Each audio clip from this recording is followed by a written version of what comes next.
నమస్తే, welcome to TV 45 news. కేంద్ర ప్రభుత్వం యూజీసీ నిబంధనలు చేయదలచిన మార్పులపైన ఈరోజు కేంద్ర ప్రభుత్వానికి మా పార్టీ ఆలోచనలను లెటర్ రూపంలో తెలియజేశాం. ఈరోజు ప్రపంచవ్యాప్తంగా దేశ పౌరులు విజయవంతంగా తమ నైపుణ్యాలను ప్రదర్శిస్తున్నారంటే దానికి ప్రధాన కారణం దేశంలోని యూనివర్సిటీలో జరుగుతున్న రీసెర్చ్ పరిశోధనల ఫలితాల వల్లనే ఇది సాధ్యమైంది.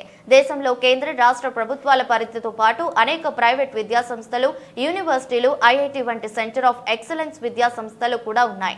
కేంద్ర ప్రభుత్వం ఈరోజు యూజీసీ నిబంధనలో తేల్వాలనుకుంటున్న మార్పులపైన మా పార్టీ డిమాండ్లను కేంద్ర మంత్రి ధర్మేంద్ర ప్రధానికి తెలియజేశాం. దేశంలో రాష్ట్రాల హక్కులను హరిస్తూ ప్రజాస్వామ్య స్ఫూర్తికి విరుద్ధంగా రాష్ట్ర పరిధిలోని యూనివర్సిటీల వైస్ ఛాన్సలర్ నియామకానికి వేసే సెర్చ్ కమిటీలకు బాధ్యతను పూర్తిగా రాష్ట్ర గవర్నర్ కు అప్పగిస్తూ కేంద్రం తీసుకురానున్న యూజీసీ నిబంధనలపైన ధర్మేంద్ర ప్రధానికి కులంకుషంగా వివరించడం జరిగింది.